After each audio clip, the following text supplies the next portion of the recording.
नमस्कार, देश की बात में आपका स्वागत है। मैं हूं अखिलेश शर्मा। 26 हफ्ते के भ्रूण के गर्भपात के मुद्दे पर सुप्रीम कोर्ट में आज लगातार चौथे दिन भी सुनवाई चलती रही, लेकिन फैसला नहीं हो पाया। सुप्रीम कोर्ट ने अब इस पूरे मामले में एम्स से रिपोर्ट मांगी है।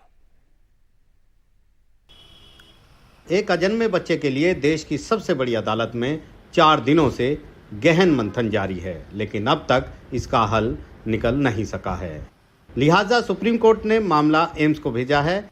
सीजेआई डीवाई चंद्रचूड़ की बेंच ने कहा है कि एम्स के डॉक्टर शुक्रवार को ही महिला का मेडिकल परीक्षण करें, ये भी देखें कि भ्रूण में कोई असामान्यता तो नहीं है। साथ ही जांच करें कि महिला को दी जाने वाली दवा का भ्रूण पर कोई असर तो नहीं होगा।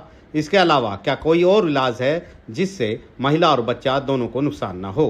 एक माँ जो है वो अपनी को उसका लिबर्टी, पर्सनल लिबर्टी, और बच्चे का जो पर्सनल लिबर्टी, क्योंकि वो इस दिन ऑलरेडी उसमें कहा गया है कि वो साइन ऑफ लाइफ है, तो इसलिए उन्होंने पैनल ऑफ डॉक्टर से उन्होंने वो राय मांगी है कि उस पर किस तरह से, इसके अलावा भी इसको किस तरह से देखा जाए, क्योंकि लॉ एक चीज़ हो गया और लॉ से पहले ह्यूमैनिटी भी चीज़ है।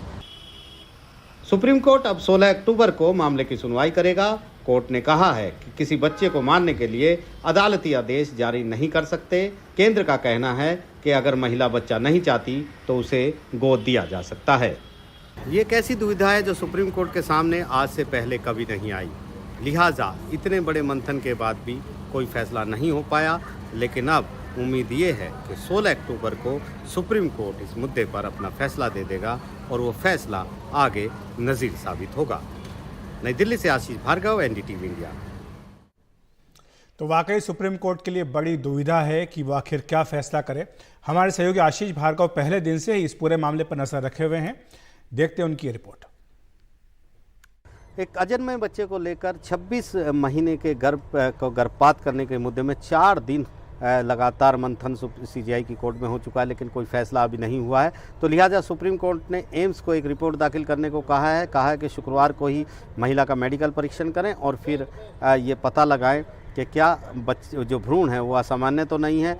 दवा का जो महिला दवा खा रही है डिप्रेशन की, उसका कोई असर नहीं होगा बच्चे पर। और तीसरा ये कि कोई वैकल्पिक अगर इलाज है जिससे दोनों स्वस्थ रहें तो वो भी बताया जाए। 16 अक्टूबर को एक अहम सुनवाई इस मुद्दे पर होगी। काफ़ी बड़ा मामला ये बन गया है कि जहाँ पर सुप्रीम कोर्ट ने कहा है कि एक अजन्मा बच्चा है, उसका भी एक अधिकार है, और इस तरीके से जो सांस ले रहा है बच्चा, ये भ्रूण, उसको मारने के लिए एम्स को आदेश नहीं दिया जा सकता। ये एक तरह से एक बच्चे को मारने के लिए अदालती आदेश देने के बराबर होगा। सीजीआई ने बड़ी टिप्पणियां की हैं। उधर महिला के वकीलों का कहना है कि जो वो बीमार भी है, आर्थिक रूप से भी सक्षम नहीं है, डिप्रेशन की शिकार भी है, इसलिए इस बच्चे के गर्भपात की इजाज़त दी जानी चाहिए। सुप्रीम कोर्ट ने मौका भी दिया था कि एएसजी और वकील दोनों महिला से बात करें, उनको समझाएं, लेकिन वो बच्चे को रखने को तैयार नहीं है। जबकि सरकार ने कहा है कि 8 हफ्ते का इंतज़ार, बच्चा अगर हो जाएगा, सही सलामत होगा तो उसको किसी को गोद दे देंगे, सरकार इसमें पूरी मदद करेगी। लेकिन फ़िलहाल महिला ने इससे इनकार कर दिया है। निश्चित तौर पर बड़ा ये मामला इसलिए हो गया है कि पहले 2 महिला जजों ने फैसला दिया था कि गर्भपात कर दिया जाए 9 अक्टूबर को, लेकिन सुप्रीम कोर्ट में सीजीआई के सामने केंद्र सरकार ने एम्स की बात रखी कि दिल जो है वो धड़क रहा है, जिंदा होने के लक्षण हैं भ्रूण में। इसके बाद सीजीआई ने होल्ड करने के आदेश दे दिए थे कि अभी एमटीपी गर्भपात नहीं होगा। अगले दिन दोबारा 10 अक्टूबर को 2 महिला जजों ने फिर से सुनवाई की, लेकिन दोनों की राय बट गई और इसके बाद मामला एक बार फिर सीजीआई कोर्ट में आया। 3 जज लगातार 2 दिन से जद्दोजहद कर रहे हैं, बहस कर रहे हैं, लेकिन अभी भी मामले का हल नहीं निकला है। नई दिल्ली से आशीष भार्गव, एनडीटीवी इंडिया। देश में सड़क हादसों में हर 3 मिनट पर एक मौत होती है। 2022 के सड़क हादसों से जुड़े आंकड़े सड़क परिवहन मंत्रालय ने अभी जारी नहीं किए हैं, लेकिन टाइम्स ऑफ इंडिया की खबर के मुताबिक 2022 में 1,68,000 लोगों की मौत सड़क हादसों में हुई, यानी हर रोज 462 लोगों की जान चली गई। यह संख्या 2021 की तुलना में 9% अधिक है और 2019 की तुलना में 11.5% ज़्यादा। 2020 के आंकड़े कम थे क्योंकि जाहिर सी बात है तब कोरोना के चलते लॉकडाउन था और सड़कों पर गाड़ियां कम चलती थी। सबसे अधिक सुरक्षित इस रिपोर्ट के मुताबिक 2 पहिया चालक हैं।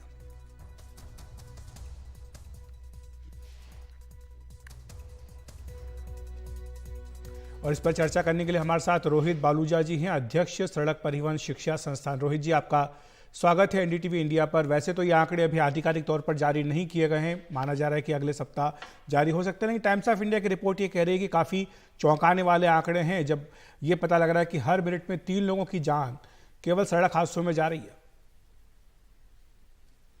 नहीं, बिल्कुल ये रिपोर्ट सही होगी, क्योंकि हमारी सड़क का जो इनडिसिप्लिन है वो बढ़ता चला जा रहा है।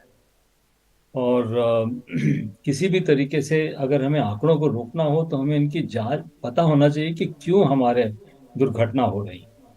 जैसा कि आप जानते हैं कि भारत में जो हमारी इन्वेस्टिगेशन होती है, रोड एक्सीडेंट इन्वेस्टिगेशन होती है, वो हमारी बिल्कुल ही रूडिमेंट्री है। मतलब कि उसके अंदर हम केवल एक गाड़ी चालक को ही जिम्मेवार ठहराते हैं, और वो भी जो कि भारी गाड़ी का ड्राइवर हो। लेकिन इसके अलावा बहुत सारी और कमियां हैं, जैसे हमारी सड़कों की कमियां हैं। तो आज हमें रोड को अक्यूज नहीं मानते, हम बाकी चीज़ों के ऊपर ध्यान नहीं करते। तो जब तक कि हम किसी तरह का डायग्नोसिस नहीं करेंगे सही, तो ये हमारे आंकड़े बढ़ते रहेंगे। और एक बात और, कि ये तो हमारे आंकड़े हैं, लेकिन वर्ल्ड हेल्थ ऑर्गेनाइजेशन वो कहती है कि आपके आंकड़े सही नहीं है, ये आधे हैं। पिछले बरस उन्होंने बोला कि भाई अगर जो भी आप कर रहे हो, आपकी 3 लाख लोग अंदाजन सड़कों पर मारे जाते हैं, जो कि विश्व का 24% हमारी दुर्घटना भारत में होती है। लेकिन रोहित जी, एक चीज़ जो देखने में आई है पिछले कुछ वर्षों में, सड़कें जो है वो अच्छी हुई हैं। देश में कई नए एक्सप्रेसवे बने हैं, जो पुराने नेशनल हाईवेज थे उनका भी चौड़ीकरण किया गया, जो 2 लेन थे उनको 4 लेन में बना दिया गया। तो ये सब करने से तो हालात सुधरने चाहिए थे, पर हालात बिगड़ते जा रहे हैं। ये देखिए, सड़कें तो हम बना रहे हैं, लेकिन सड़कों को मैनेज करना बहुत जरूरी है। आज सड़कों के ऊपर नए एक्सप्रेसवे पे 120 किलोमीटर की स्पीड लिमिट है, हाईवेज पे हमारी 100 किलोमीटर की स्पीड लिमिट है। हम अपनी रेट्रोफिटिंग कर रहे हैं हाईवेज की, नए शहरों की। लेकिन मैनेजमेंट भी तो सही होना चाहिए। अब हमारे एनफोर्समेंट नहीं है कोई हमारे यहाँ हाईवे। अब देखिए, 34% दुर्घटनाएं होती हैं हमारे नेशनल हाईवे पे, जो कि केवल 2% हैं सारी सड़कों के तुलना में। अब यहाँ पे देखिए, हमारे यहाँ कोई नेशनल जो हमारे हाईवे पेट्रोल सिस्टम नहीं है। कैसे कंट्रोल करेंगे सारी चीज़ों को? फिर हमारे यहाँ सोचा गया कि देखिए, आप अगर पेनल्टीज बढ़ा दें तो शायद दुर्घटना घट जाएंगी। तो 2019 में हमारे यहाँ एक्ट जारी किया गया, जिसमें हमारी पेनल्टियां 2 गुना, 4 गुना, 6 गुना बढ़ाई गई।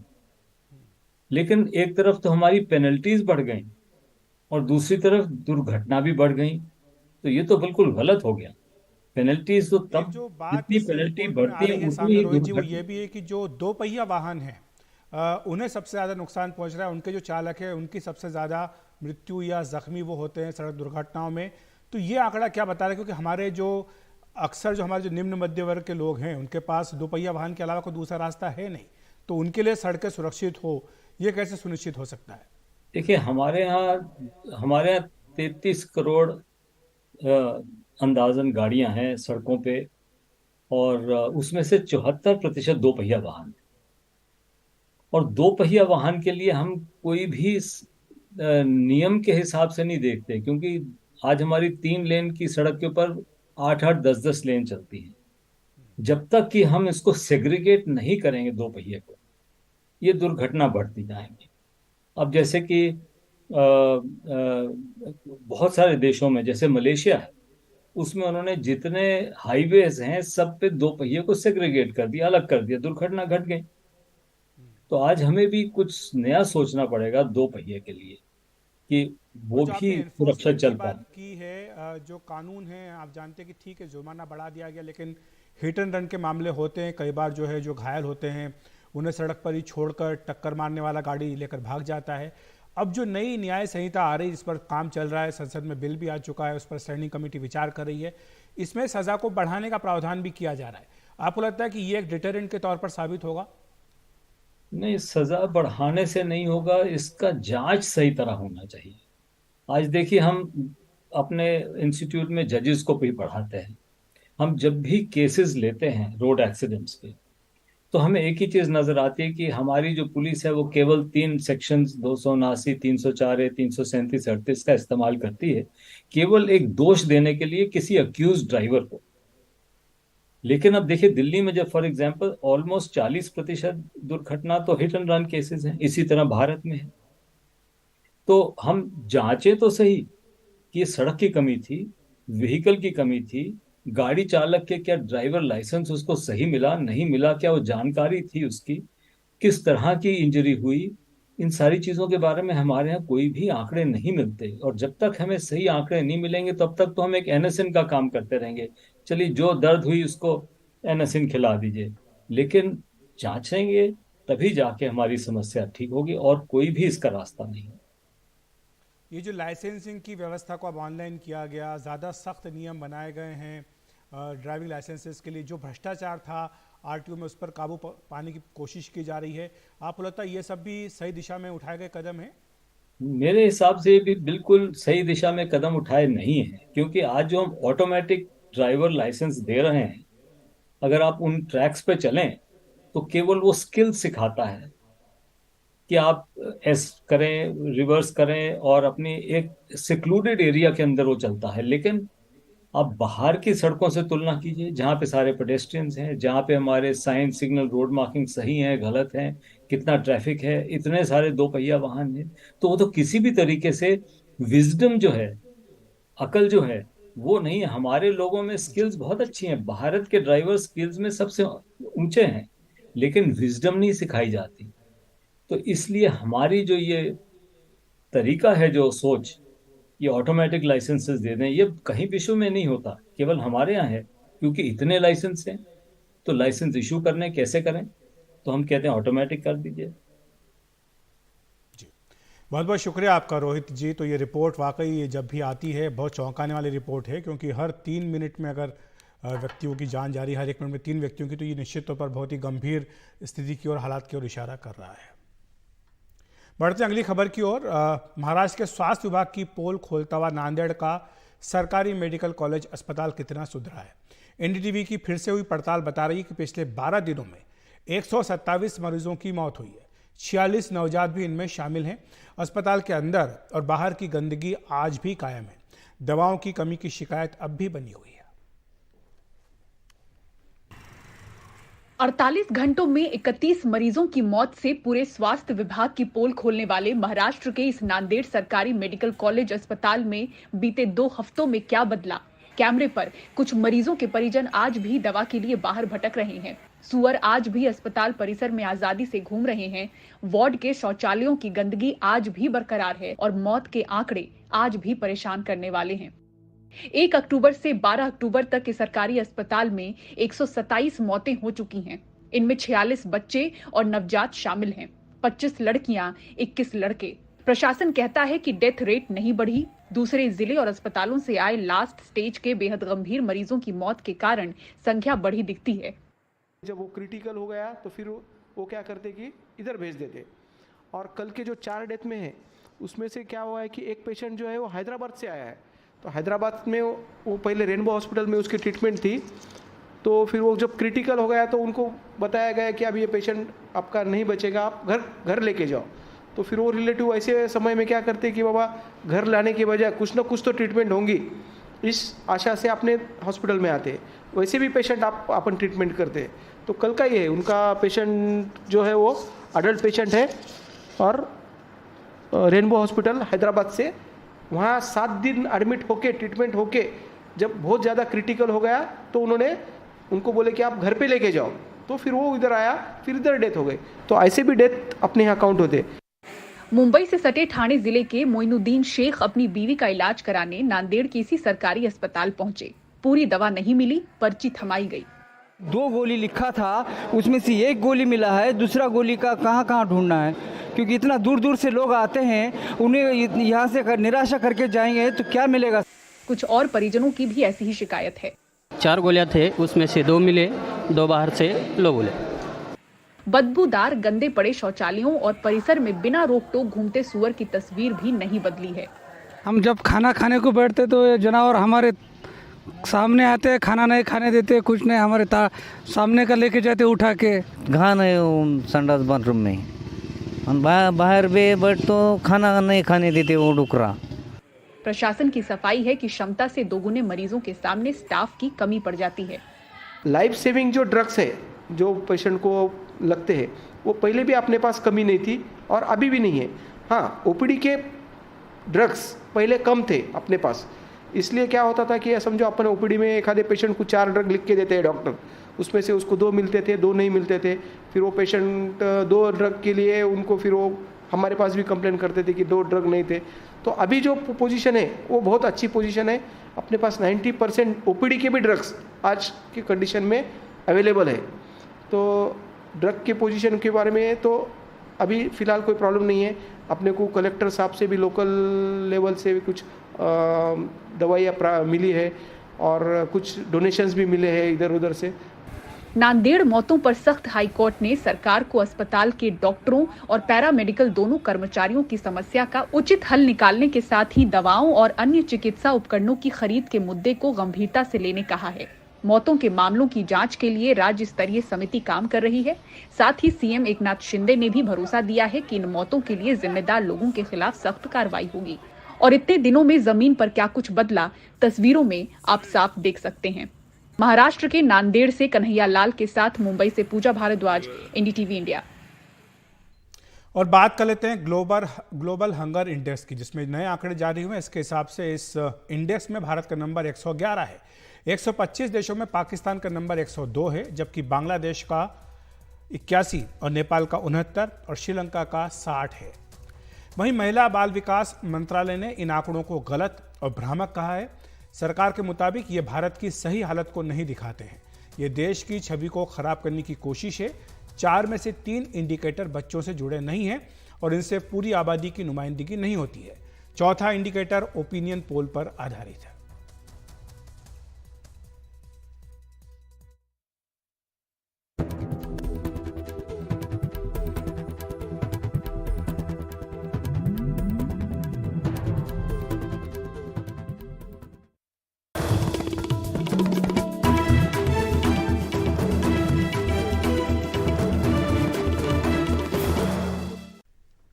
पांच राज्यों के चुनावी समर में 3 दिसंबर का इंतजार सबको है।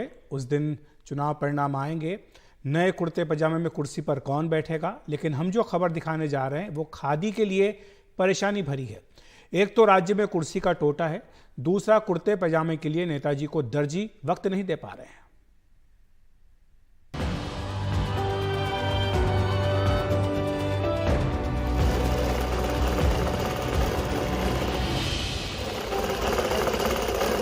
ये लड़ाई तो कुर्सी की है, लेकिन त्योहारी मौसम में कुर्सी का ही टोटा है। भोपाल के न्यू मार्केट में मंजीत सिंह सालों से बॉम्बे टेंट हाउस चला रहे हैं। कहते हैं कुर्सी के लिए मध्य प्रदेश के कारोबारियों की निगाह पड़ोसी राज्यों पर है। टेंट की डिमांड जो लोग सरकारी काम करते हैं उनके पास ज़्यादा रहता है इस चीज़ का काम। कुर्सियों की काफ़ी डिमांड होती है, पंडाल रहता है, स्टेज बनता है, माइक लगता है। दाम भी जेब को चिढ़ा रहे हैं। हालात ये हैं कि पहले एक दिन के लिए जो प्लास्टिक की कुर्सी 15 रुपए में मिलती थी वो 20 रुपए प्रति नग मिल रही है। वीआईपी मेहमान का सोफा सेट 1500 रुपए से बढ़कर 2000 रुपए तक हो गया है। नेताजी कुर्सी पर बैठेंगे, उसके लिए वोटर से मिलने नए कुर्ते पैजामे में जाना होगा। कुर्सी पर बैठने की तैयारी के लिए नया कुर्ता पैजामा सिलाना होगा। लेकिन यहाँ भी वेटिंग है, खादी ज्यादा डिमांड में है। वैसे तो अपना सूट शेरवानी का काम है, ब्याह का काम है, लेकिन अभी क्या है कि चुनाव का टाइम चल रहा है तो नेता वगैरह मंत्रियों वगैरह के बहुत कपड़े आते हैं, जैसे कुर्ता पजामा। एक मंत्री नेता जो हैं वो 8-8, 10-10 कुर्ते पजामे सिलवाते हैं। तो हमारा काम क्या होता है कि थोड़ा सा स्लो हो जाता है, क्योंकि इन लोगों का काम भी हमें बहुत करना पड़ता है, बहुत ज़्यादा काम आ जाता है। प्रचार में कुर्ता पैजामा है, लेकिन शपथ में कौन सूट सिलवाएगा, कौन शेरवानी, इस पर दोनों दल बयानों के तीर चला रहे हैं। प्रदेश की बात करें तो जनसंख्या भी बढ़ रही है, आबादी भी बढ़ रही है, भौगोलिक क्षेत्र से भी प्रदेश एक मध्य प्रदेश अच्छा बड़ा राज्य माना जाता है और निश्चित तौर पे लोकतंत्र का महापर्व है। यदि इसके अंदर बात करें तो पहले होता था कुछ चुनिंदा लोग राजनीति में होते थे, अब देखिए हर क्षेत्र की बात करें तो लोगों की संख्या बढ़े, लोगों का राजनीति के प्रति रुझान बढ़ा है, लोग बड़ी संख्या में चुनावी समर में उतरना चाहते हैं, बड़ी संख्या में राजनीतिक दल से जुड़ना चाहते हैं। तो जब बढ़ेगी तो कुर्सियां भी कम पड़ेगी और टेलर के वहाँ भी वेटिंग चलेगी और हर चीज़ कम पड़ेगी। पहली बार ऐसा हो रहा है कि बड़ी संख्या में महिलाएं भी राजनीति में जुड़ रही है। कांग्रेस तो बड़ा बचकाना आरोप लगा रही, कांग्रेस में तो सूट सिलवा के रखे लोगों ने, यहाँ भी वेटिंग चल रही। कांग्रेस ने तो 6-6 महीने पहले, साल भर पहले से सूट सिलवा के रख लेते हैं, टिकट मिलेगा और सूट पहन लेंगे। मुख्यमंत्री का सूट भी 17 लोगों ने सिलवा के रखा है। वहाँ कार्यकर्ता तो मिलेंगे नहीं, वहाँ तो हर कोई चुनाव लड़ने के लिए आता है, नेता बनने के लिए आता है, मंत्री बनने के लिए आता है और मुख्यमंत्री बनने के लिए आता है। मैं तो मानता हूँ कि कुर्सी के सबसे ज़्यादा दावेदार अगर हमें कहीं दिखते हैं तो वो भाजपा में दिखते हैं कि बेचारे शिवराज जी को मैं कहूँ हटाने के लिए, निपटाने के लिए मोदी जी ने अपने 6 सांसद उतार दिए, नरेंद्र सिंह तोमर जैसे बड़े नेता उतार दिए, 3 केंद्रीय मंत्री उतार दिए हैं और पता नहीं सिंधिया जी को भी आगे उतार दें। तो मुझे लगता है वहाँ बड़ी समस्या है कि एक कुर्सी है उसके दावेदार 8 से 10 दिख रहे हैं। तो मुझे तो ये भाजपा में दिखाई देता है कि हाँ, भाजपा में 1 अनार और 100 बीमार वाली स्थिति बिल्कुल सही है। कांग्रेस में सब जो है वो कार्यकर्ता हैं, सब जनता के हितों के लिए काम करते हैं। सूट सिलाने का तो हमने देखा था जब इन्होंने लूट की सरकार बनाई थी, और जब देखा था उस समय सिर्फ 5 मंत्रियों का नैनो मंत्रिमंडल बना था। उस समय बेचारे कई सारे मंत्री सूट सिलवा के बैठे थे, विधायक, और फिर वो सूट ढीले हो गए थे, नाप के बाहर हो गए थे, क्योंकि चिंता में बड़े दिनों बाद फिर मंत्रिमंडल का विस्तार हुआ। फिर सिंधिया गुट के कई सारे मंत्री बना दिए, 14 मंत्री जो विधायक भी नहीं थे। 5 साल में मध्य प्रदेश में कुर्सी 2 बार इधर उधर हो गई। सूट शेरवानी 15 महीने अलमारी में चले गए। खैर 5 साल फिर बीत गए, इंतजार कुर्सी को भी है, सूट को भी। फिलहाल मारामारी खादी की है। कुर्सी मिलने पर खादी सूट में बदलेगी। आम नेता खास हो जाएगा, उसके समर्थक ऐसे झंडे पोस्टर खरीदेंगे। जनता जहां थी वहीं रह जाएगी। भोपाल से अपने सहयोगी रिजवान खान और मृतांशी जोशी के साथ अनुराग द्वारी, एनडीटीवी इंडिया। हमास द्वारा इजराइल पर हमले के बाद भारत की सुरक्षा एजेंसियां सतर्क हो गई हैं। सुरक्षा का नया मैट्रिक्स तैयार किया जा रहा है, क्योंकि साफ हो गया है कि जो काम ह्यूमन इंटेलिजेंस कर सकती है वो तकनीक नहीं है।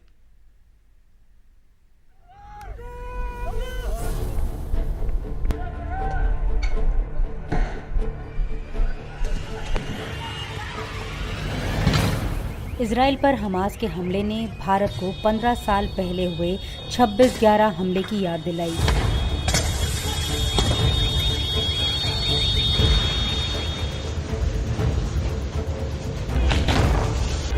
जिस तरह हमास ने पैराग्लाइडर और रॉकेट का इस्तेमाल किया, उससे दुनिया भर की सुरक्षा एजेंसियां हैरान रह गई हैं। इजराइल की डिफेंस फोर्सेज में न सिर्फ इंटेलिजेंस गैप्स दिखे, बल्कि ऑपरेशनल फेलियर भी साफ नजर आया। यही वजह है कि नई दिल्ली अब नए सुरक्षा मैट्रिक्स की बात कर रही है। जानकारी के मुताबिक भारत की सरहदी इलाकों की चौकसी को लेकर चर्चा हुई। हालांकि इजराइल और भारत की सरहदों में काफी फर्क है, लेकिन चीन और पाकिस्तान से लगी सीमा पर भारत को काफी सतर्क रहने की जरूरत है। एजेंसियों से कहा गया है कि इन सरहदों पर ह्यूमन इंटेलिजेंस नेटवर्क पर और ज्यादा काम करें।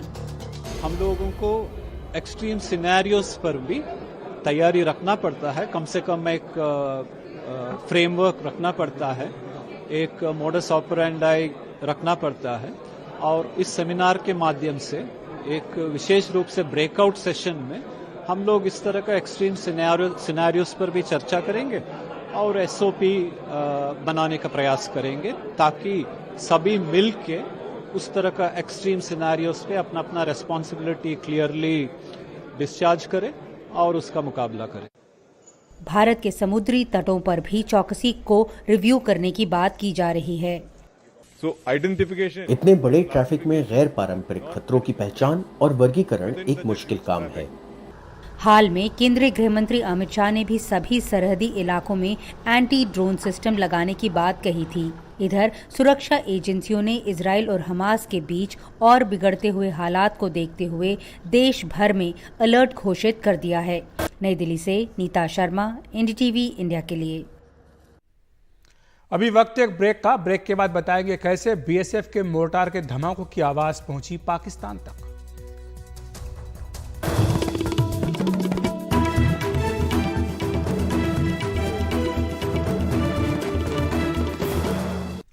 मैसूर राजघराने के यदुवीर कृष्ण दत्ता ने कहा है कि मैसूर दशहरा धर्म और संस्कृति का समागम है और वो राजनीति में नहीं जाना चाहते हैं।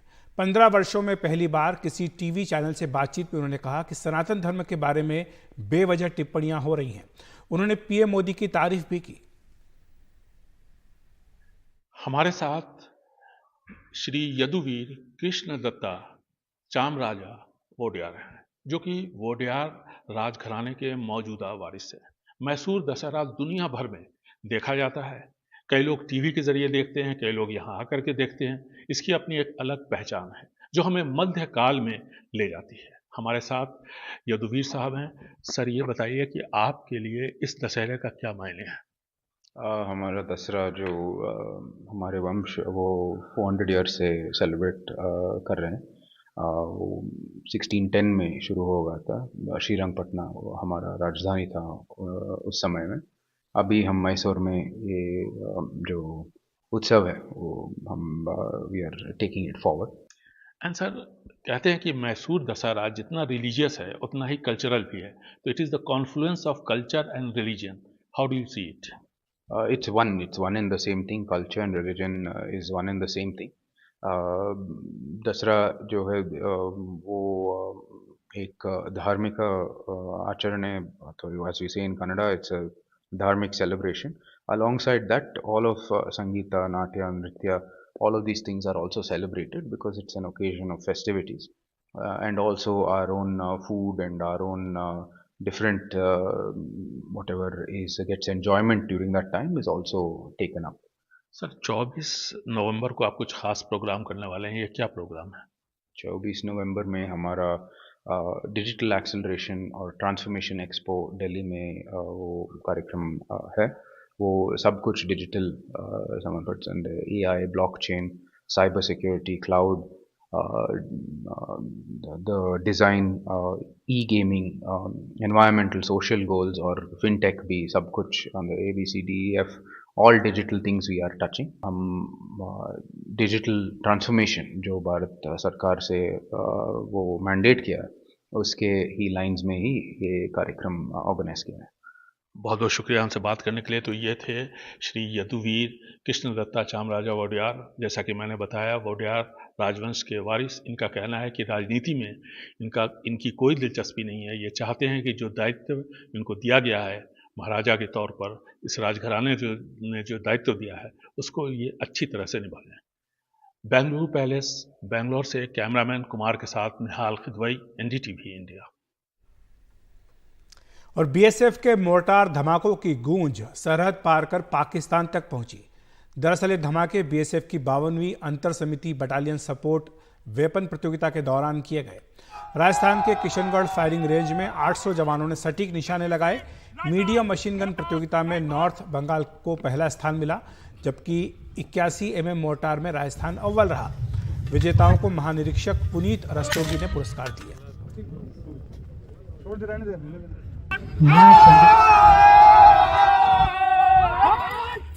MPC लाइनमैन, मेरे पास लाइन बंद।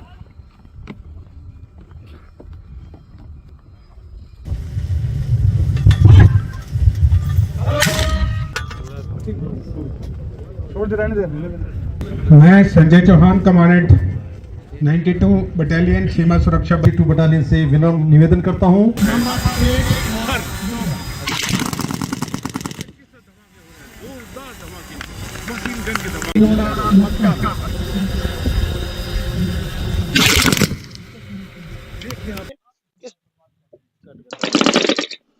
देखिए किस। तो देश की बात में इतना ही। नमस्कार।